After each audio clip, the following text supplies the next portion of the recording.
our longest trusted English newspaper since 1898. Now available digitally. Computer, order the Manila Times Digital Edition. Subscribed. Get the Manila Times Digital Edition for less than 2 pesos and 50 centavos per day when you sign up for 1 year. The Manila Times, news source of choice, trusted since 1898. Good day.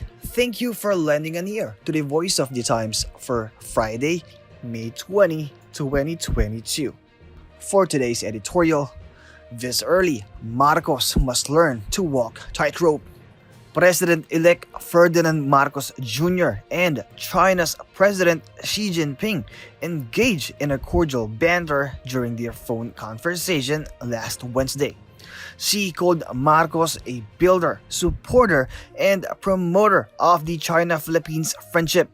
The incoming Philippine leader described the talk as very good and very substantial, adding that he told Xi, "We must not allow conflicts or difficulties we have now between our two countries to become historically important." The previous half dozen years saw the two countries draw closer to each other as President Rodrigo Duterte embraced the Asian economic giant as a close friend.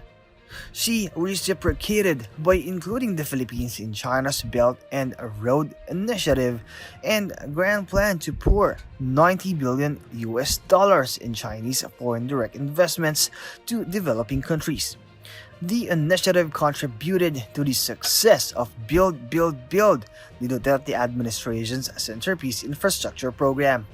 And Duterte will be forever grateful to China for making the first delivery of COVID-19 vaccines to the country that launched the government's counter-offensive against the pandemic. There were times when Chinese incursions into Philippines waters threatened to strain the ties between Beijing and Manila, but Duterte downplayed the incidents, arguing that the Philippines would be annihilated if it goes to war against China. It is unlikely that Marcos will stray far from the diplomatic path that his predecessor has blazed.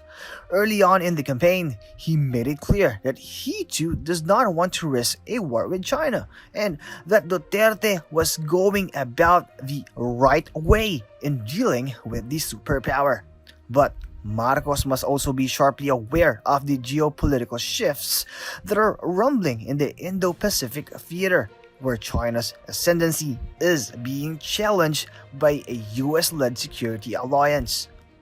The United States, Australia, New Zealand, and Japan are beginning to respond with more assertiveness to Beijing's ambition to expand its influence in the region. The US has stepped up the sending of its warships on freedom of navigation runs in the South China Sea, most of which is being claimed by China. Washington has renewed its pledge to defend Taiwan against any attack from the Chinese mainland. Japan has become more resolute in reiterating that the Senkaku Islands are part of its territory, a claim which Beijing contests. More recently, Australia and New Zealand have vehemently denounced what they allege to be a Chinese plan to establish a naval presence in the Solomon Islands in the South Pacific. No wonder political observers see the Indo-Pacific as the next flashpoint in the new Cold War. China, however, is not showing signs of backing down. The pride of its navy, the aircraft carrier Liaoning, has carried out fighter jet combat drills in the Western Pacific as Japanese military vessels watch from a distance. The Liaoning, accompanied by guided missile destroyers, had come from the Philippine Sea, where it went through high-intensity drills. It then headed towards the Taiwan Strait, where the People's Liberation Army was stepping up realistic combat exercises. The US said one of its own carrier groups was also shadowing the Liaoning in what it described as a form of cognitive warfare. More recently, China's largest destroyer led drills in the Yellow Sea aimed at simulating military confrontation with weaker regional counterparts, according to the South China Morning Post.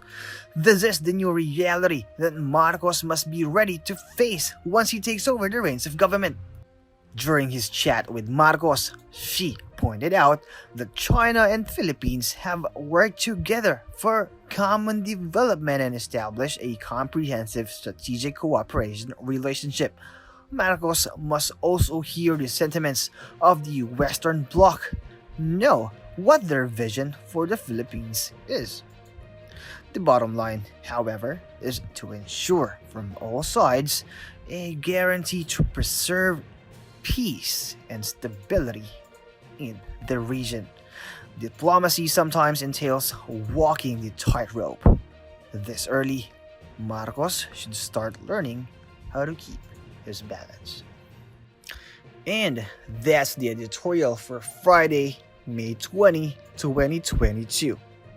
For more news and information, get a copy of the Manila Times on print, subscribe to its digital edition, or log on to www.manilatimes.net. Follow us on Facebook, Twitter, or Instagram, and listen to the voice of the Times.